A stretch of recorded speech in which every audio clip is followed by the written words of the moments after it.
ഖബറിന്റെ അദാബുകളിൽ നിന്ന് സലാമത്ത് ലഭിക്കണോ, ഖബറിന്റെ ശിക്ഷകളിൽ നിന്ന് നമുക്ക് രക്ഷ ലഭിക്കണോ. അല്ലാഹു സുബ്ഹാനഹു വ തആല അവന്റെ പരിശുദ്ധമാക്കപ്പെട്ട ഖുർആനിലൂടെ പറയുകയാണ്, വലാ തമൂതുന്ന ഇല്ലാ വ അൻതും മുസ്ലിമൂൻ.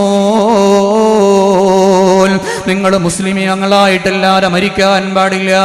അല്ലാഹ് നമ്മളോട് പറയുന്ന വാചകമാണ്, അല്ലാഹ് അവന്റെ പരിശുദ്ധമാക്കപ്പെട്ട ഖുർആനിലൂടെ പറയുന്ന കാര്യമാണ്. വലാ തമൂതുന്ന ഇല്ലാ വ അൻതും മുസ്ലിമൂൻ.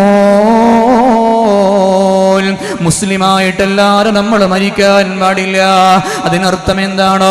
നമ്മളുടെ മരണമങ്ങ് കടന്നു വരുമ്പോ മലക്കുൽ മൗത്ത് അസ്റായീൽ അലൈഹിസ്സലാത്തു വസ്സലാം കടന്നു വന്നിട്ട് നമ്മളുടെ ഓരോരുത്തരുടെയും റൂഹങ്ങ് പിടിക്കുമ്പോ, പ്രിയമുള്ളവരെ, ലാ ഇലാഹ ഇല്ലല്ലാഹ്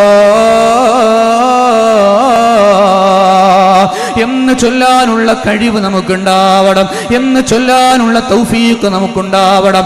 അല്ലാഹുവിന്റെ കലിമ ഉച്ചരിച്ചുകൊണ്ട് മരിക്കാനുള്ള ഭാഗ്യം നമുക്കുണ്ടാവണം. വൽ ആഖിബതു ലിൽ മുത്തഖീൻ. അവസാന വിജയം അത് മുത്തഖീങ്ങൾക്കാണെന്ന് അല്ലാഹ് ഖുർആനിലൂടെ പഠിപ്പിക്കുമ്പോ, മുസ്ലിമായിട്ട് മരിക്കാൻ കഴിയുന്നത് തഖ്വയുള്ളവർക്ക് മാത്രമാണ്. മുസ്ലിമായിട്ട് മരിക്കാൻ കഴിയുന്നത് ആത്മാർത്ഥതയുള്ളവർക്ക് മാത്രമാണ്.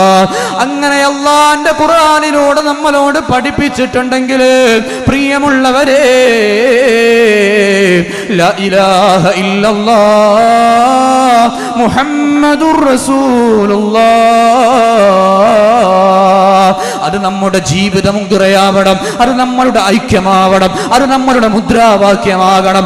ലാ ഇലാഹ ഇല്ലല്ലാഹ്, അല്ലാഹ് അല്ലാതെ ഒരു ഇലാഹില്ല. നമ്മൾ നിസ്കരിക്കുന്നത് അല്ലാഹ്ക്ക് വേണ്ടിയാ, ആരും കാണാൻ വേണ്ടിയല്ല, ആരും അറിയാൻ വേണ്ടിയല്ല. നമ്മുടെ നിസ്കാരങ്ങൾ അത് അല്ലാഹ്ക്ക് വേണ്ടിയാണ്, നമ്മുടെ നോമ്പുകൾ അല്ലാഹ്ക്ക് വേണ്ടിയാണ്.